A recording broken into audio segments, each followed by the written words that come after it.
Let's play a game. I want you to look at the image behind me, like really look at it. I've got a question to ask you. Do you think this image is real? Or do you think it's completely AI generated? Raise your hands if you think it's real. Okay, a few hands. Raise your hands if you think it's completely AI generated. Okay. When I think about technology, I think about a quote by Plato. Reality is created by the mind. We can change our reality by changing our mind. In a world where technology is increasingly blurring the lines between what's real and what's artificial, I can't help but question who's shaping this new reality, and perhaps more importantly, whose voices are being left out of the conversation. The image that I asked you to look at, by the way, is completely real. It's a beautiful view of Luthana Lake in the southeastern part of the Himalayan range in Bhutan. But I'm guessing a lot of you second-guessed yourself, and so would I, because it is a really convincing image. And that's because in today's world of AI-generated content, deepfakes, and misinformation, we're constantly challenged to question what's real. I remember getting my first phone when I was about 10 or 11. I was so excited to explore this new world. I thought it was all about connecting with friends, playing games, going on the internet. And that was all true, but all good things come at a cost. And I later realized what that cost was. That we were essentially tech companies' guinea pigs. We're being tracked, shaped, and influenced in ways that we didn't understand, our families or society. Every click, every search, every like was feeding into systems that were controlling what we saw, heard, and believed. And speaking of things that make us question what we believe, the image that I showed you, I'm sorry I lied, it's fake. It's completely AI generated, but I promise no more tricks. But this highlights how easily we're manipulated by the information that we consume online. With tech companies designing these systems, we have little say in how they work. And as a young person, I've had zero say in how these systems were built or how they shaped my life.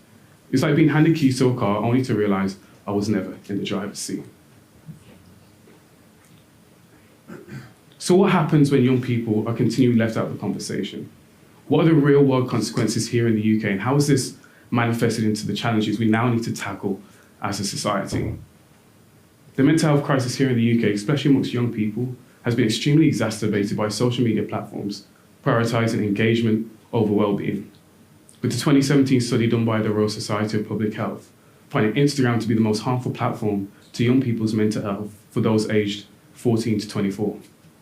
With a recent study done by Oxford University academics, finding a linear relationship between time spent on social media and young people who experience high levels of anxiety and depression. Just this year, the Information Commissioner's Office highlighted an urgent need to protect children's privacy online, calling out social media platforms and apps for exploiting young users' data. If anything, this shows us that the system has left young people vulnerable.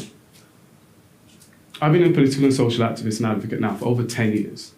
Only now are we starting to see the value of co-production in public services, where young people are being involved in the decisions around education, healthcare, and social policies.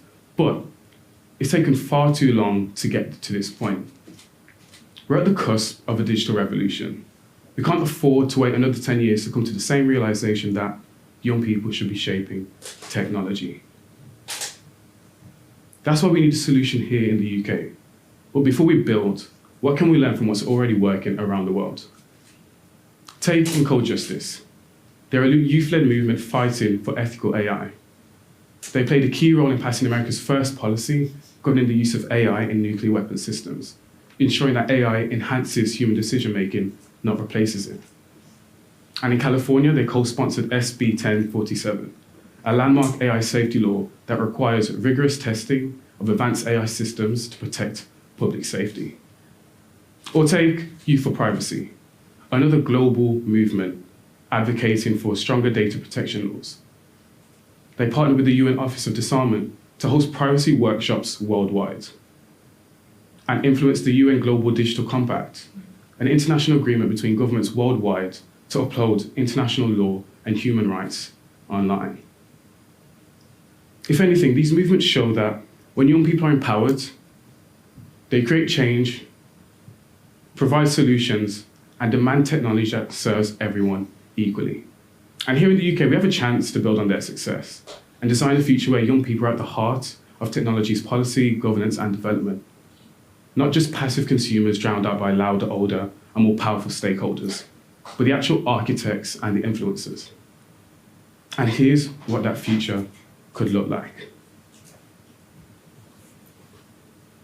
We need a youth digital rights charter that protects young people's privacy and data and safety online. This will be developed in collaboration with the UK government, youth organisations, young people, and tech companies, ensuring it reflects the needs of young people by holding tech companies accountable to an actionable standards.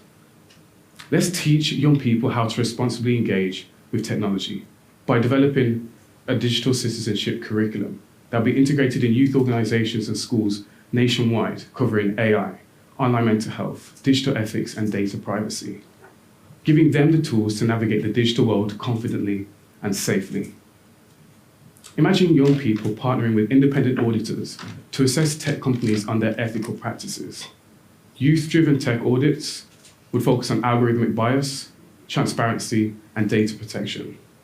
By having young people involved in this process, we can ensure the technologies shaping their lives are fair, inclusive, transparent, and accountable. This is what our future could look like, but it won't happen on its own. So my question goes out to you, the policymakers and the tech leaders. Imagine what you could achieve if you truly listen to the generation that knows the digital world better than anyone else. To the young people, what are you waiting for? This is your world to shape. Are you ready to lead it? And to everyone else, I call on you to take action, as action is only as powerful as the voices it amplifies and the change it inspires.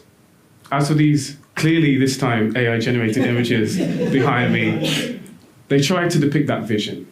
They remind us that AI is a work in progress, just like our journey as a society towards a more inclusive tech future.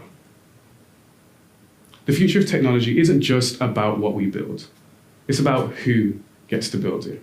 And that who must include all of us. So, will you be a barrier or will you be part of the solution?